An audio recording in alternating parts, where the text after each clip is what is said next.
आज मुझे जानवरों का बाड़ा साफ क्यों करना पड़ा और मुझे नाश्ते में क्या क्या दिया गया और साथ ही गांव की सादा सी लाइफ देखें आगे इस वीडियो में। अस्सलाम वालेकुम। सबसे पहले सुबह फजर की नमाज अदा की और फिर नमाज के बाद थोड़ी थोड़ी रोशनी भी हो गई। मस्जिद के बिल्कुल बराबर में कब्रिस्तान था तो फातिहा और मगफिरत की दुआ मांगी और फिर मैं मामू के घर दाखिल हुआ और ये मेरे मामू के कुछ जानवर वगैरह हैं और इनसे मिले। ये हमारे नईम भाई हैं और आज इनके बाड़े की सफाई थोड़ी बहुत मैं भी करूंगा। सबसे पहले जानवर के गोबर को जमा किया और फिर उसे ट्रॉली में डाला और इसके बाद झाड़ू लगाई। सफाई के बाद भैंस के बच्चे ने पहले दूध पिया। उसके बाद नईम भाई ने भैंस के थनों को धोकर दूध निकालना शुरू किया। भैंस का दूध निकालने के बाद गाय का भी दूध निकाला।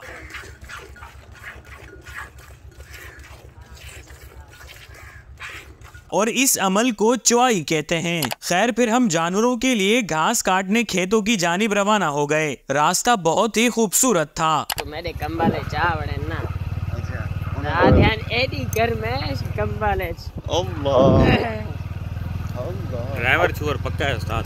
बिल्कुल छुअर नहीं, हर शायद पक्का है। खैर हम उस जगह पहुंच गए जहां हमने घास काटनी थी और ये है उस्मान और ये है मुदस्सिर। इसके बाद मुदस्सिर घास काटना शुरू हो गया।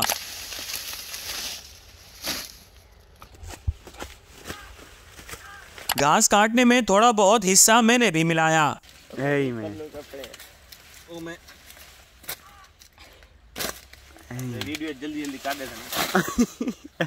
खैर घास काटने के बाद मुदस्सिर ने ये बोरों से बना कुछ जमीन पर बिछाया और फिर सारी घास को उसमें रखना शुरू किया और फिर मजबूती से उसमें गिठान बांध दी। जिसके बाद बैलेंस बनाकर घास को पीछे बाइक पर रखने के बाद मुदस्सिर चला गया और फिर उस्मान और मैं पैदल ही गपशप लगाते हुए घर की जानिब चल पड़े। रास्ते में बैगन की फसल दिखाई दी और साथ ही कपास की भी, जिसमें माशाल्लाह से बहुत ही शानदार कपास लगी हुई थी। और ये अंकल अपनी सवारी पर अपने क्यूट से बच्चों को कहीं ले जा रहे थे और माशाल्लाह से बच्चे बहुत ही प्यारे लग रहे थे। और ये नन्ना सा मुन्ना अपनी नन्ही सी साइकिल पर पढ़ने जा रहा था। खैर फिर हम घर पहुंच गए जहां नईम भाई जानवरों के लिए घास को इस मोटर के जरिए जानवरों के खाने के लायक बना रहे थे। जिसके बाद हमने जानवरों को उनका सुबह का नाश्ता डाल दिया और दूसरी जानिब हमारे लिए भी नाश्ता बनाने के लिए तंदूर में आग लग चुकी थी और उस्मान अपने कवारे हाथों से लस्सी बना रहा था और साथ ही अब तंदूर में रोटियां लगना शुरू हो चुकी थी और इतने में लस्सी भी बन चुकी थी और नाश्ते में मक्खन, छोले और बैगन का सालन आ चुका था। जिसके बाद हमने नाश्ता करना शुरू किया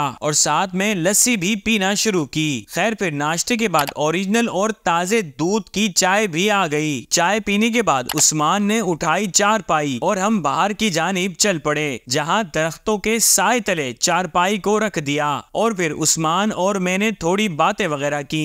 तो इतने में सामने से मुदस्सिर देसी घी की चूरी और मजेदार से तोशे ले आया। चूरी तो बहुत ही मजे की थी। ओके, मिलते हैं किसी नेक्स्ट व्लॉग में। अपना बहुत सारा ख्याल रखें। अल्लाह हाफिज।